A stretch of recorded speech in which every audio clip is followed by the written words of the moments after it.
ng na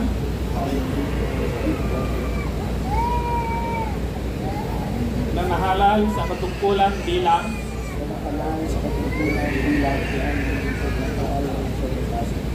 ay taimtim na nanunumpa natutuparin ko ng buong husay at katapatan sa abot ng aking kakayahan ang mga tungkulin ng aking kasalukuyang katungkulan na aking itataguyod at ipagtatanggol ang saligang batas ng Pilipinas na tunay na mananalig at tatalima ako rito at susundin ko ang mga batas mga kautosang legal at mga dekretong ipinag-iiral ng mga sadyang itinadahang may kapangyarihan ng Republika ng Pilipinas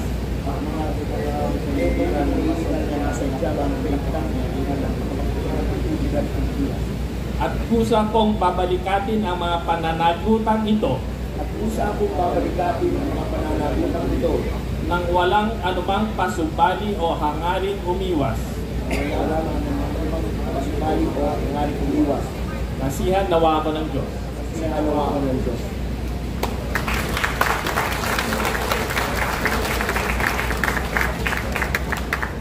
Pakitaas po ang kanang kamay. Ako si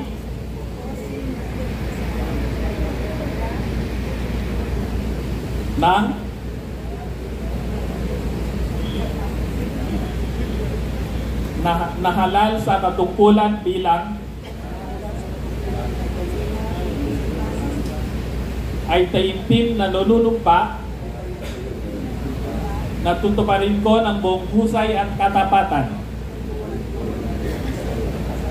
sa abot ng aking kakayahan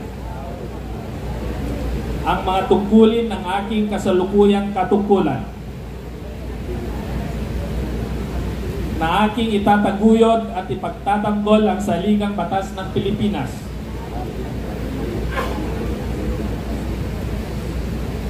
na matunay na mananalig at tatalima ako rito at susundin ko ang mga batas mga kautosang legal at mga dekretong pinag-iiral ng mga sadyang itinatang may kapangyarihan ng Republika ng Pilipinas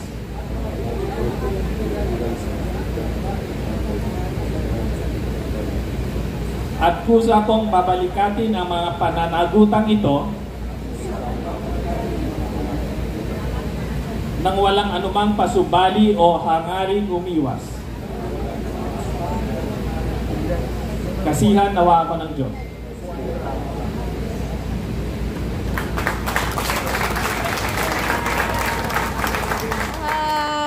Very surreal at saka nakakatuwa na kasi parang talagang ito na ang hudyat ng simula ng ikalawang termino namin bilang konsehal sa Lungsod Pasig. Kaya nakakatuwa kasi makita na kumpleto kami, 15-0, katulad ng mga sinabi ni Mayor Vico, ni Congressman Roman Romulo, at saka ni Vice Dodot.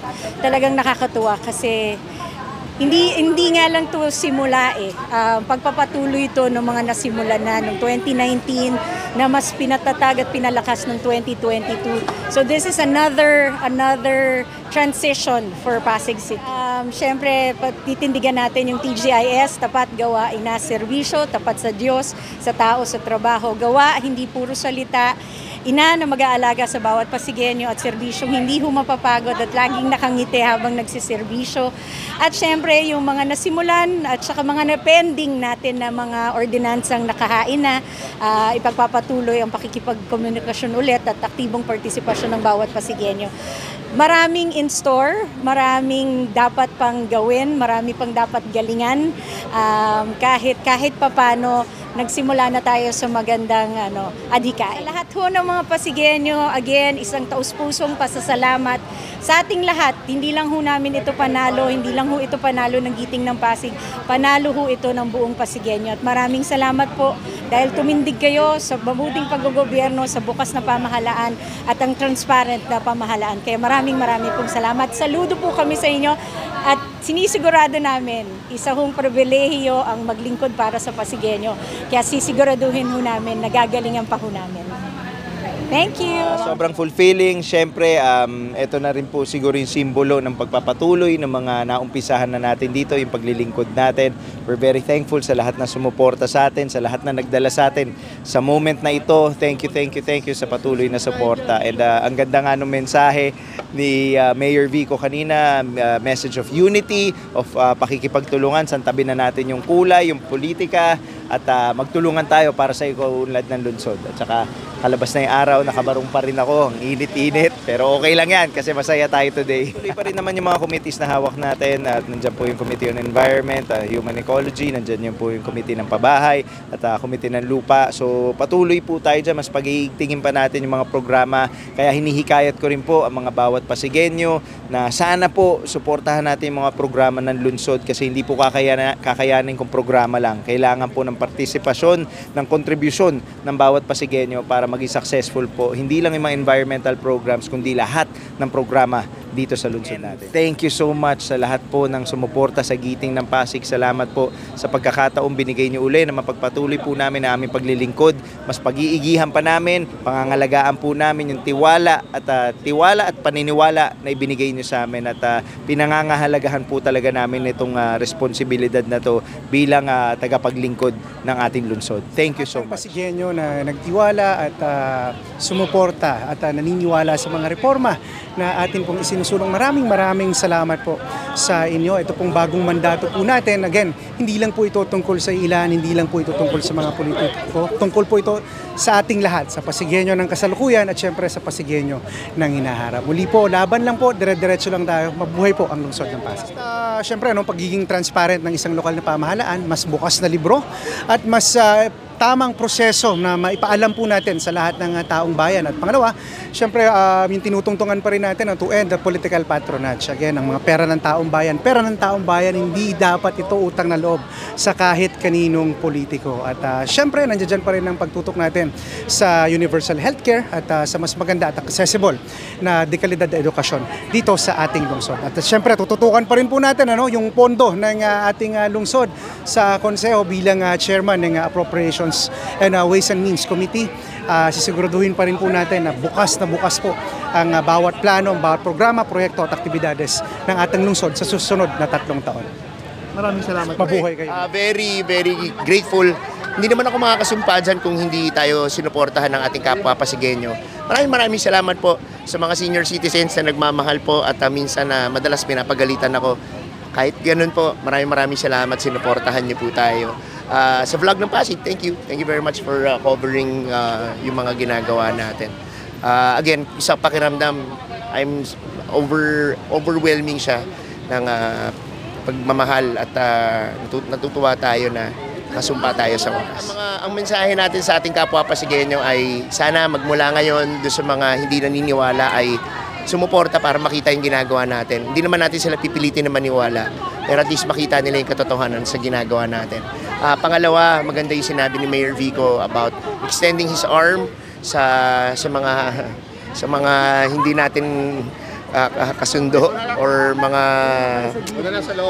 siguro sabi mo lang lagi nagdi-disagree sa atin na arms of unity and extending his arm para magkaroon ng tulungan. So sana po magtulungan lang tayo at kita-kita po tayo sa inyong mga barangay. Maraming salamat po.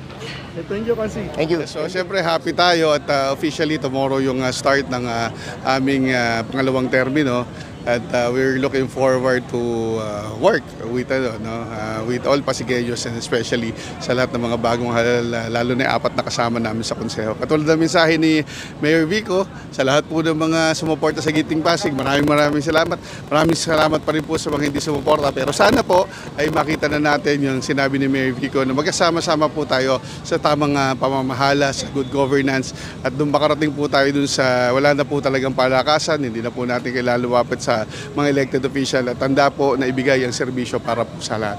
At yun lang po ang hangarin natin at tama po na araw-araw magtrabaho lang po tayo para sa Pasigueño. Mga kapwa Pasigueño, marami po tayo mga ordinansa na naipasa na. Sana po ito po ay katulad sa akin po sa transportation at pati po yung sa mga maliliit na mga nagnenegosyo.